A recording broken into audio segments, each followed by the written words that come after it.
నా పేరు పద్మారెడ్డి, మహిళా మోర్చా జనరల్ సెక్రటరీ, బోడుప్పల్. మల్లన్న గారి అక్రమ అరెస్టుని మేము పూర్తిగా ఖండిస్తున్నాం. ఎందుకంటే ఇది 100% అక్రమ అరెస్టే. ఏ విధమైన నోటీసులు ఇవ్వకుండా, అంటే దొంగలాగా వచ్చిర్రు పోలీసులు.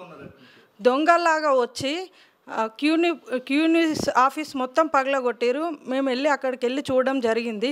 తర్వాత 2 డేస్కి మల్లన్న గారిని అక్రమంగా అరెస్ట్ చేయడం జరిగింది. అసలు మల్లన్న గారు చేసిన తప్పేంది అని నేను అడుగుతున్నా. మొన్నటికి మొన్న బోడుపల్లో ఒక వక్ఫ్ బోర్డు సమస్య అనేది 7,000 కుటుంబాలు బాధపడుతుంటే మాకు వచ్చి మేము ఉన్నాము, మా క్యూనిస్ ద్వారా మీ సమస్యను ప్రజల దృష్టికి తీసుకెళ్తామని మాకు భరోసా ఇచ్చిండు. అట్లా అనేక అంటే సమాజానికి ఉపయోగపడే, ప్రజలకు ఉపయోగపడే కార్యక్రమాలే చేస్తుండు. కానీ తన స్వార్థం కోసం ఏమైనా చేస్తుండా? జర్నలిస్టుగా ప్రభుత్వం చేసే అక్రమాలను బయట పెడుతుండు. అలా తప్పేముందండి? ఆయన డ్యూటీ ఆయన చేస్తుండు, అంతే కదా. ఇంకేమైతే చేయట్లేదు కదా. మరి ఇట్లా అక్రమంగా ఎంతమందిని అరెస్ట్ చేస్తారు? అంటే ఎవరు ప్రశ్నిస్తే వాళ్ళని అరెస్ట్ చేస్తారా? మీరు చేసిన తప్పులు ఏం మాట్లాడొద్దా? ఎవరి కోసం తెచ్చుకున్నాం తెలంగాణ? ఓన్లీ నీ ఫ్యామిలీ కోసమే తెచ్చుకున్నావా? నీ బిడ్డ అరెస్ట్ అయితే మొత్తం ఎమ్మెల్యేలు, మినిస్టర్లు అందరు పోయి ఢిల్లీలో కూర్చున్నారు. మరి ఇక్కడ ఈమె కూడా, మమత గారు కూడా ఆడబిడ్డనే కదా.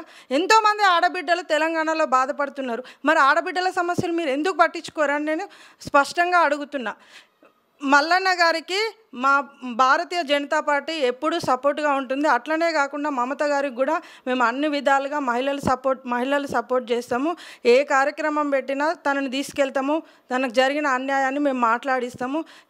బయటకు వచ్చే వరకు కూడా మేము మల్లన్న గారికి సపోర్ట్ చేస్తాం. హాయ్ ఫ్రెండ్స్, మా టుడే టుమారో యూట్యూబ్ ఛానల్ చూస్తున్నందుకు చాలా థ్యాంక్స్. మరిన్ని లేటెస్ట్ వీడియోస్ కోసం వెంటనే సబ్స్క్రైబ్ చేయండి. అలాగే ఈ బెల్ ని కూడా రింగ్ చేసేయండి. మా నోటిఫికేషన్స్ అన్ని మీ మొబైల్లో వస్తాయి.